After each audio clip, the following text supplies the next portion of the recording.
bersama-sama dibuka oleh Ketua DPP beliau Gus Yusuf.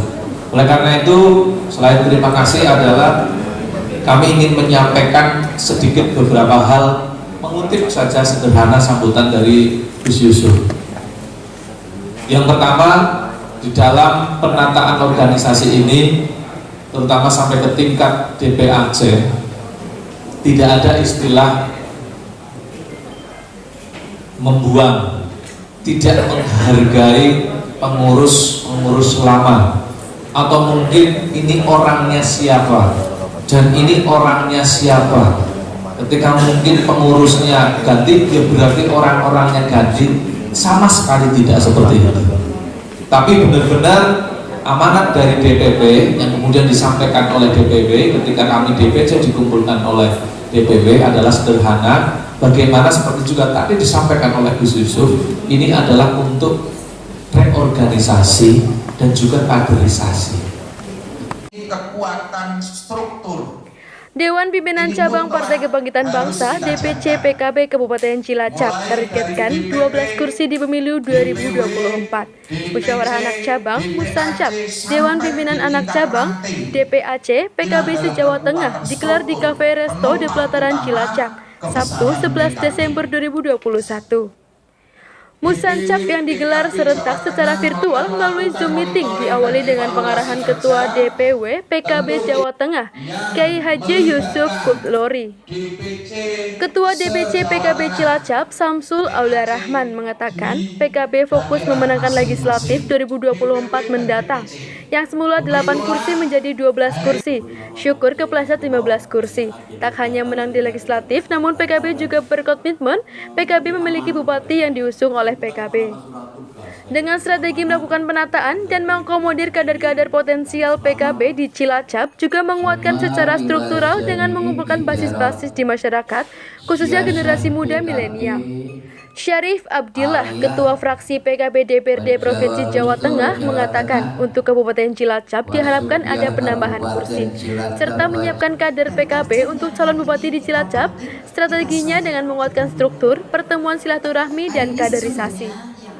Untuk memenangkan harus berkolaborasi. Untuk saat ini berjalan dulu di konteks legislatif. Pilkada akan mengikuti kondisi daerah dengan bimbingan dari DPP dan DPW PKB. Dengan target 12-15 kursi, diharap bisa memotivasi kinerja politik serta bisa meningkatkan kemanfaatan yang lebih konkret kepada masyarakat.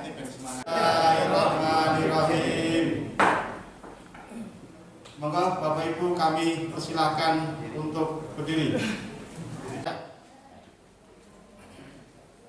Bismillahirrahmanirrahim. Bismillahirrahmanirrahim. Asyhadu an la ilaha illallah. Asyhadu an la ilaha illallah. Wa asyhadu anna Muhammadar Rasulullah. Wa asyhadu anna Muhammadar Rasulullah. Raditu billahi. 1, 2, 3. Garis semangat, garis semangat. Ya Allah, ya Allah, ya Allah.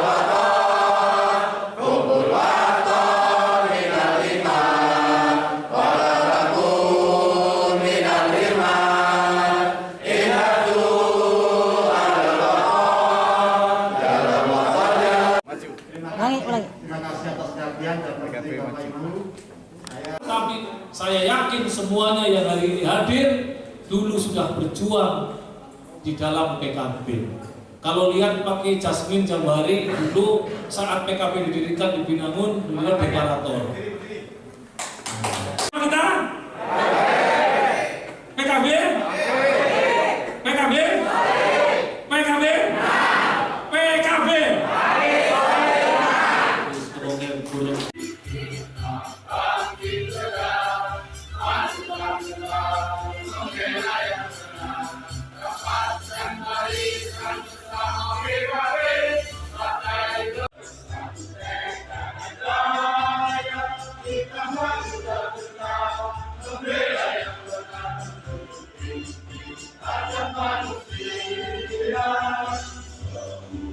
Agenda hari ini melaksanakan mandat amanah dari DPP dan juga DPW untuk melaksanakan Musancap, Musyawarah Anak Cabang DPAC se-Kabupaten Cilacap, yang tentunya ada harapan adalah ini untuk bagaimana menyegarkan, menata dengan harapan adalah PKB ke depan lebih solid, lebih baik, lebih sinergi untuk bagaimana menjadi partai pemenang di Indonesia, di Provinsi Jawa Tengah dan juga di Kabupaten Cilacap.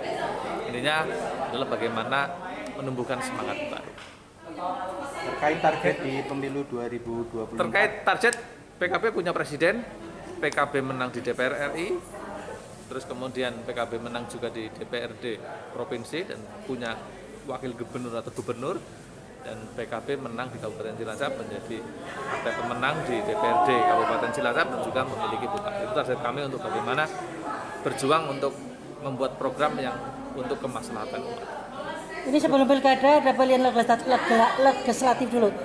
Pak Samsul sebagai wakil ini gimana? Ada tertarik nyalek dulu? Intinya bagaimana kita DPC memenangkan untuk teman-teman semuanya yang sudah jadi lagi, terus nambah kursi untuk bisa kita nanti optimal sehingga nanti PKB syukur bisa mengusung sendiri untuk di pilkadanya. Yang penting kita fokusnya adalah bagaimana untuk memenangkan di legislatif. Kita nambah target minimal 12, syukur kepleset 15. Amin.